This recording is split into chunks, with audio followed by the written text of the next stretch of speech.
Dibawa Rasulullah ke sana, Bu. Begitu sampai di tempat penyembahan itu, orang semuanya sedang duduk menyembah, tiba-tiba Rasulullah hilang.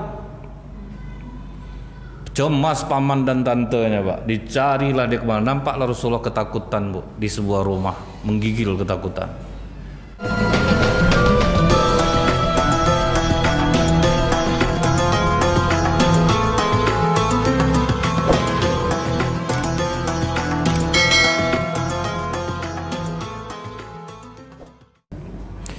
Kalau kita ingat lagi, Pak, sewaktu Rasulullah tinggal di rumah Abu Thalib, paman beliau, istri Abu Thalib ini kan namanya gak Fatimah, Pak, Fatimah binti Asad. Nenek Rasulullah juga namanya Fatimah, Fatimah binti Umar. Nah, jadi makanya mereka kalau ngomong nama itu harus lengkap-lengkap dengan bin atau bintinya. Jadi waktu tinggal di rumah Fatimah binti Asad itu, Bu, salah satu yang membuat Fatimah cemas, bibinya Rasulullah ini, Rasulullah tuh sering memenung, Pak. Sering menung sendirian. Jadi prasangka Fatimah binti Asad waktu itu terpukul betul Rasulullah ini nampaknya, karena kehilangan orang tua, karena kehilangan kakek. Cuman makin lama makin agak mencemaskan bagi Fatimah, Bu, karena ini takutnya beda nih. Ketakutan Rasulullah ini beda.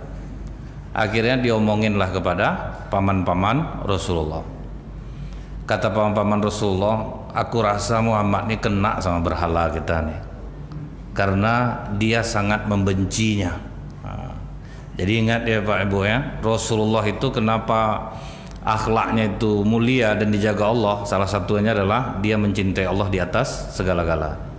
Mencintai Allah di atas segala-gala itu maksudnya apa, Bu? Kita berdagang jujur, kita berarti kita mendahulukan Allah. Daripada menipu, kita memang dapat uang. Harga barang 175 ditawarkan 350, ditawar orang 250, modal belum dapat lagi. Ini kan banyak macam itu, Pak.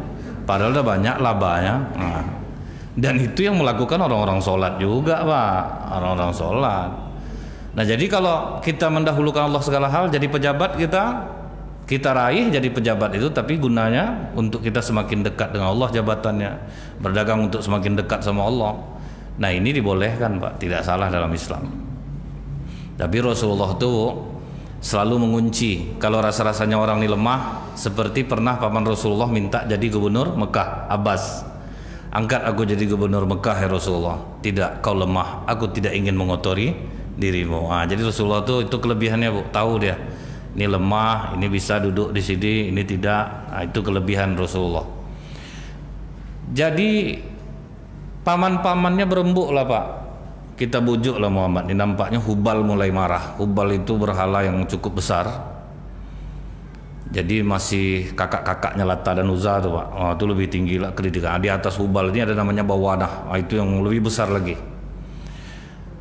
Dibujuklah, didesaklah Muhammad, kau selama ini kau benci betul sama berhala.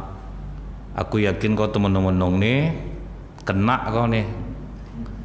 Bagus kau ikut sama kami, ini mau ada perayaan Bawana, kita sehari suntuk di sana.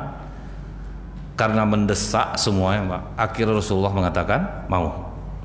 Sedang latih paman-pamannya, Pak. Dibawa Rasulullah ke sana, Bu.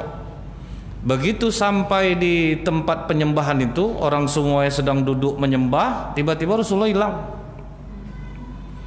Cemas paman dan tantenya, Pak. Dicarilah dia kemana. Nampaklah Rasulullah ketakutan, Bu, di sebuah rumah, menggigil ketakutan. Kenapa kau Muhammad? Ketika aku masuk, aku melihat orang yang sangat putih, tinggi, besar. Dia mengatakan, jangan masuk Muhammad, keluar kamu. Sejak itulah paman-pamannya tahu, nggak usah kita ganggu dia lagi. Dia ini memang udah lain kelebihannya nih.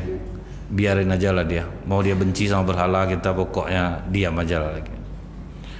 Sejak saat itu, Bu, makin nampak kemuliaan akhlak Rasulullah sejak kejadian itu. Jadi paman-pamannya tidak bisa membantah juga, Bu. Memang ternyata Rasulullah ini memang berakhlak mulia, Pak.